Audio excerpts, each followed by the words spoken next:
cidade para, as ruas estão cheias.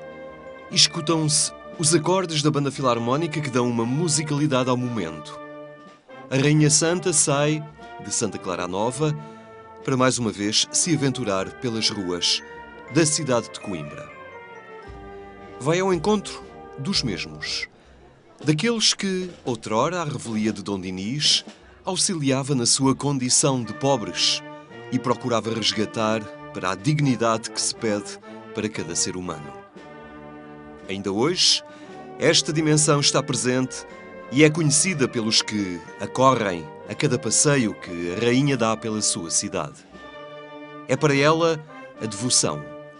É dela que se espera, com esperança, o auxílio e a proximidade em tantos momentos em que a vida é mais dura. Ela é muito milagrosa. Até a mim já me fez.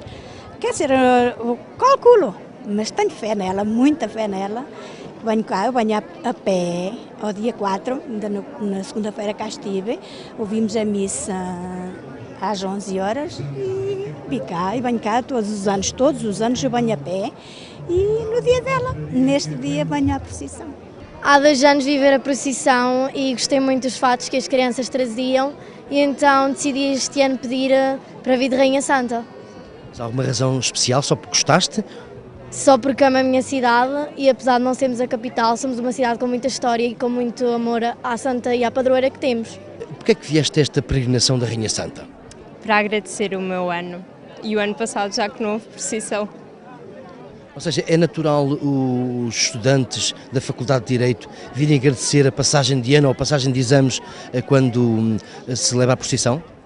Não sei se é normal, para mim é, outros, já vi colegas meus por aqui, por isso suponho que venham com a mesma intenção, mas isso depende da fé de cada um, não sei se é normal, mas... É devota da Rainha Santa Isabel? Sim.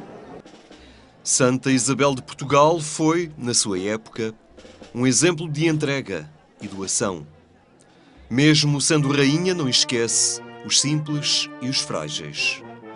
Belo exemplo de ligação ao povo, que deveria ser assumido por cada político que hoje nos governa. Neste país, que deixou a monarquia, mas onde o apelo dos frágeis permanece.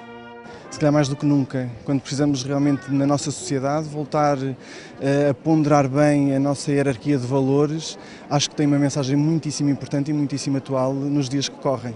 Pelos gestos de bondade, de caridade, tão necessários nos dias que correm, onde impera muitas vezes o individualismo e o vale tudo por tudo, portanto acho que tem uma mensagem bastante atual.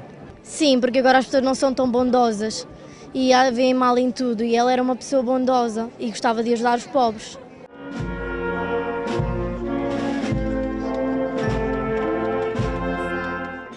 Isabel tinha tudo. Mulher da corte, rainha, a proteção de um marido rei. Ainda assim, a sua paixão era romper as muralhas que a impediam de olhar o mundo como ele era na realidade. Foi por ter a noção desta diferença que esta mulher, rainha, insistiu na ação solidária. Numa verdadeira intuição socio-caritativa, quando estas preocupações ainda não preenchiam as prioridades do reino. Esta é, no nosso país, uma das maiores procissões. Resulta grande, porque grande foi a ação da rainha que o povo já sabia santa e cuja santidade o Papa Urbano VIII veio a confirmar. Uma forma de louvar a sua padroeira, a Rainha Santa, por todo o simbolismo que está por trás de uma manifestação destas pelas ruas da nossa cidade e, claro, também atrai turistas, tudo isso é importante. Os santos não têm idade. Aquilo que os santos significam, que é a santidade de Deus, não tem passado nem futuro. É sempre a mesma. Aquilo que é o bem, a verdade e a justiça é sempre a mesma, é sempre o mesmo pelos séculos fora. E por isso as pessoas têm a intuição, reconhecem isso e, portanto, a adesão que sentem dentro de si aos valores que os santos representam é esta que se vê, porque isso não tem idade.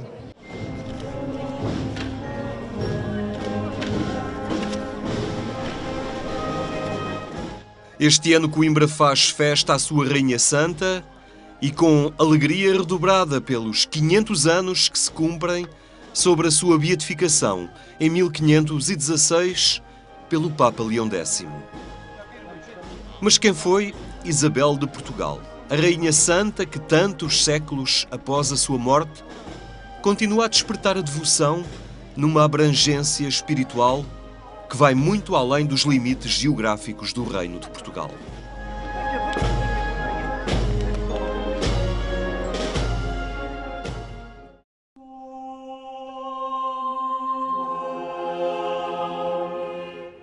Coimbra é do Mondego.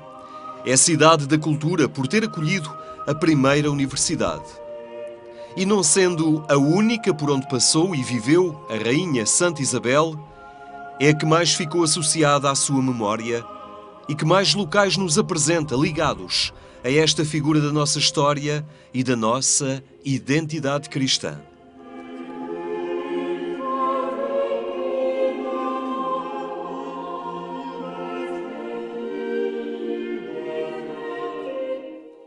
Em 1282, Isabel era uma menina da Casa Real de Aragão que, com 12 anos, é proposta em casamento ao rei Dom Dinis. A menina tornou-se uma mulher generosa, sensível, incapaz de ficar indiferente perante o apelo dos mais fracos. A coragem e a entrega a este testemunho ousado da sua fé tornaram-na santa.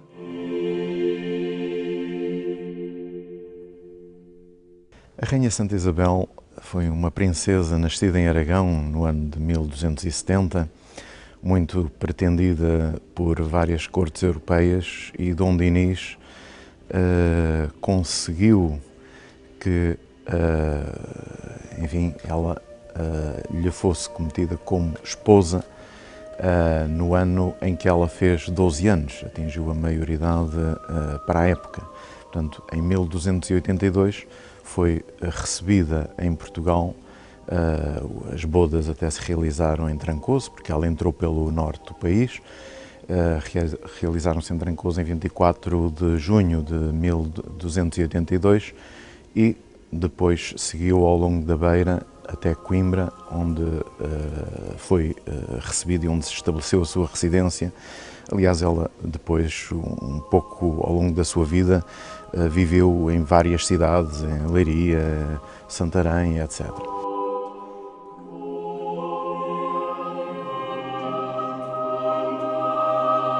Procurou desenvolver a sua ação auxiliando o rei e, ao mesmo tempo, procurando também ajudar todos os seus outros familiares, um pouco por toda a Península Ibérica, nessa ação diplomática pacificadora que ela procurou ao longo da sua vida desenvolver e, ao mesmo tempo, dedicando-se também aos cuidados para com os outros, para com o próximo.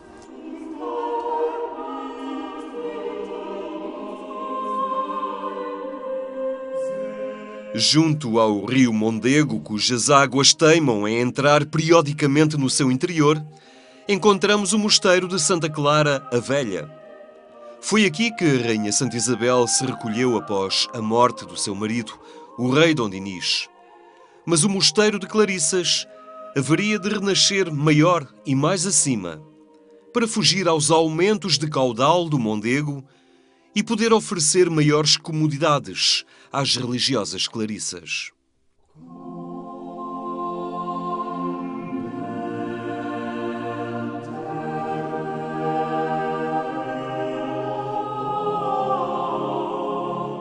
É um claustro muito bonito, amplo, grandioso, como se pretende de um mosteiro régio, como foi este que Dom João IV quis dedicar à Rainha Santa Isabel. No centro, ao centro, está uma imagem que enfim, foi colocada no adro da igreja, ali no terreiro, em 1905, por ocasião dos 50 anos do dogma da Imaculada Conceição. Dom Manuel Bastos de Espina, o bispo de então, ofereceu esta imagem que, por acaso, até foi esculpida pelo Teixeira Lopes pai. Pai, porque a imagem que é levada em procissão foi esculpida pelo Teixeira Lopes filho. Dom João IV, quando assumiu o poder, resolveu também dedicar um mosteiro à Rainha Santa Isabel, porque a Rainha Santa Isabel tinha sido canonizada na época filipina e ele queria, de certa forma, dignificar e reassumir, digamos, reafirmar a identidade nacional da Rainha Santa Isabel, sua avó.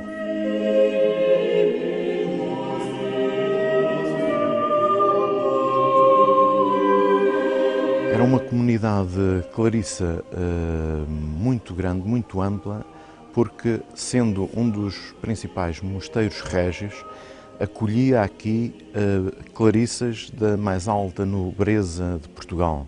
Portanto, muitas das clarissas que aqui professavam e que aqui frequentavam estes espaços eram filhas de príncipes, de muitos dos nobres portugueses e até de reis.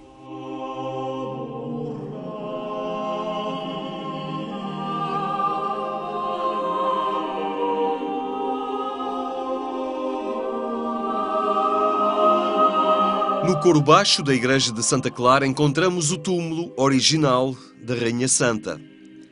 Foi aqui, e ainda em Santa Clara a Velha, onde foi construído originalmente, que a Rainha Santa foi sepultada, após trasladação dos seus restos mortais que vieram de Estremoz, onde tinha falecido. Um cortejo fúnebre, longo, e que chamou à sua passagem muito povo, que se queria despedir da Rainha amiga dos pobres. Este belíssimo espaço do coro baixo contém muitos altares trazidos do convento antigo, mas de facto a peça central é o túmulo da Rainha Santa Isabel, o túmulo original, túmulo de pedra, um túmulo magnífico que ela própria mandou esculpir ainda em vida, portanto, segundo as suas indicações. Portanto, tudo o que ali está representado e a forma como ela se apresenta obedeceu naturalmente às suas indicações.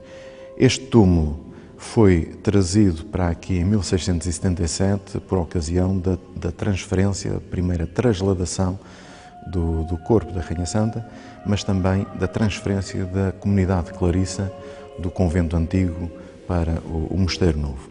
Este túmulo foi aberto pela primeira vez em 1612, por ocasião do processo de canonização. Portanto, fazia parte dos processos de canonização também abrir-se o túmulo, verificar-se o estado do corpo e, para grande estupefação dos presentes, entre eles havia vários bispos, o reitor da universidade, vários médicos, que depois fizeram logo uma primeira análise ao corpo da Rainha Santa e ficaram admiradíssimos com o bom estado de conservação do corpo da Rainha Santa passados tantos séculos. Junto do corpo encontraram então o bordão de peregrina e a escarcela que lhe tinha sido oferecida pelo arcebispo de Santiago de Compostela quando ela aí se deslocou em 1325 depois da morte do marido para depositar a sua coroa real e muitos dos objetos preciosos junto do túmulo de Santiago.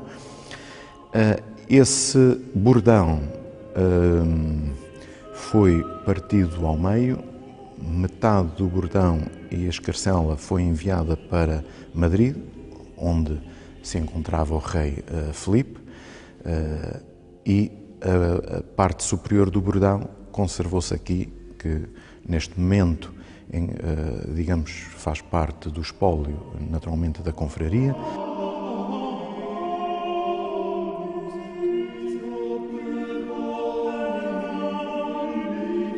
Os mais humildes e carenciados motivaram sempre a rainha a criar instituições que pudessem ser auxílio para estes que estavam à margem, excluídos pela doença ou pela pobreza. Da sua ação solidária nasceram hospitais, albergues, instituições de caridade. Uma preocupação com o próximo que alicerçava na fé, na devoção que tinha e nos gestos que fazia, ao ponto de ainda hoje o povo evocar acontecimentos milagrosos que lhe são atribuídos.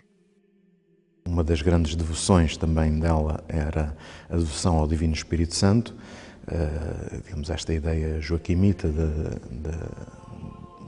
de uma época, a terceira idade, a idade do Espírito, depois termos a idade do Pai e a idade do Filho, em que seria uma época de ouro, de harmonia, de paz, de convivência fraterna entre os homens. E ela abraçou essa ideia que foi difundida também pelos franciscanos, e quando esteve exilada em Alenquer, uma das coisas que ela procurou fazer em Alenquer foi mandar construir uma igreja dedicada ao Divino Espírito Santo. Como estava exilada, estava pelo marido, no âmbito daquelas guerras entre o marido e o filho, não tinha grandes proventos. Para pagar aos operários, pagou com uma rosa. Enfim, os operários receberam-na com muito respeito, colocaram-na de lado. Ao fim do dia, quando iam regressar a casa, foram pela rosa e encontraram, em vez da rosa, um dobrão de ouro que pagava largamente os seus trabalhos. O mais conhecido, de facto, é aquele em que ela é surpreendida pelo rei Dom Dinis nas suas ações caritativas de distribuição de bens, de rendimentos aos pobres, aos mais carenciados. E, enfim, segundo reza a lenda, enfim, ela, surpreendida, terá dito que eram rosas, porque para ela, de facto, eram rosas que estava a oferecer aos pobres. Em todo o caso, é uma lenda que espelha a dedicação aos mais carenciados que ela procurou promover ao longo da sua vida, e talvez tenha origem também num facto de ela, em 1331, 33, numa época de grande fome, as colheitas foram más, houve grande fome, muita gente que morreu, e ela vendeu a maior parte das suas joias para mandar vir trigo do estrangeiro para poder distribuir aos pobres.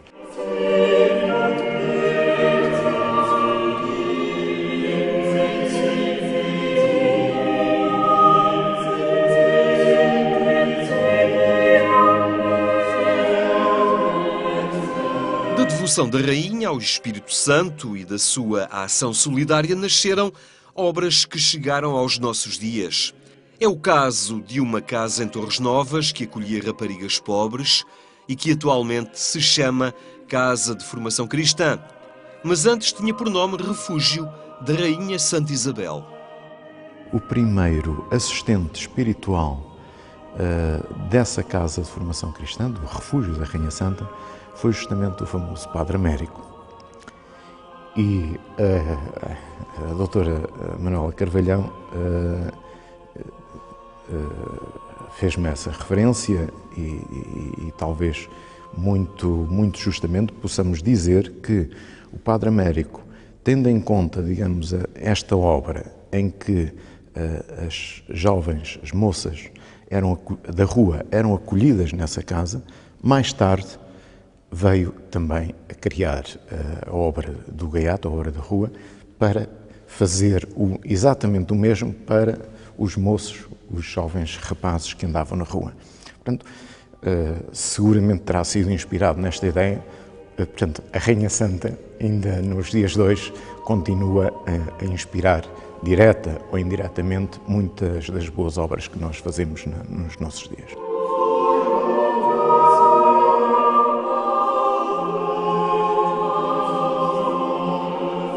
Nós encontramos-nos neste momento na Igreja da Rainha Santa Isabel, que acolhe o mais precioso, a mais preciosa relíquia que nós possuímos, que é o corpo incorrupto de Santa Isabel, que repousa naquele túmulo de prata mandado construir as pensas suas pelo bispo de Coimbra, Dom Afonso de Castelo Branco.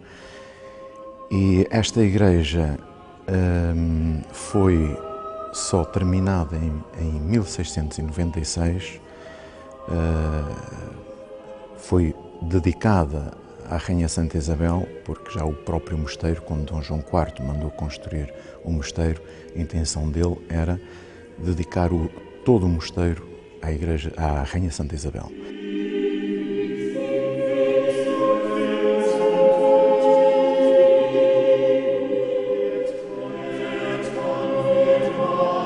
Mas nas procissões é esta imagem que sai à rua. Imponente e bela, concentra as multidões e a devoção. É uma imagem carregada de história que nos projeta para uma mulher exemplar.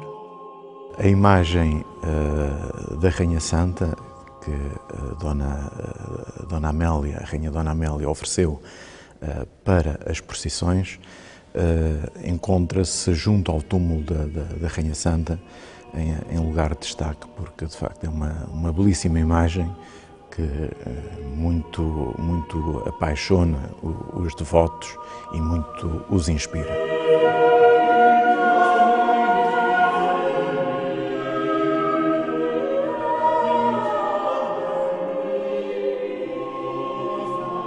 No momento em que se cumprem 500 anos da sua beatificação, ela que seria depois canonizada pelo Papa Urbano VIII, é possível observar alguns objetos pessoais que nos transportam para a proximidade desta Rainha Santa. Este é um espaço onde nós, enfim, tendo em conta também os poucos recursos que temos, começámos já a disponibilizar ao público, aos devotos da Rainha Santa, algum do nosso mais precioso espólio.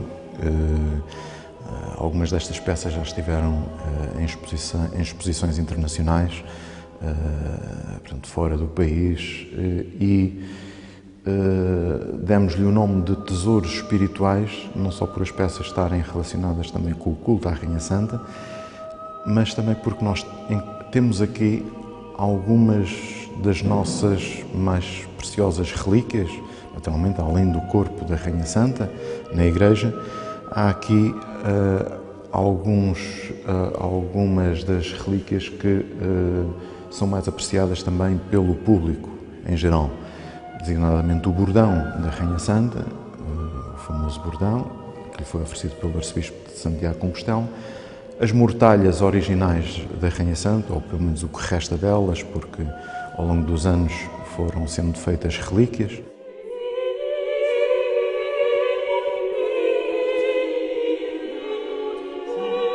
Santa Isabel de Portugal.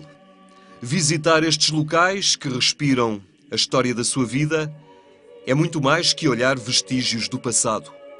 É uma interpelação e um desafio para que a opção pelos frágeis perdure hoje e sempre. Sempre que a fragilidade, a pobreza e a exclusão continuarem presentes no cotidiano, a Rainha Santa deixa um testemunho de inconformismo, de determinação em assumir sempre a causa dos mais fracos.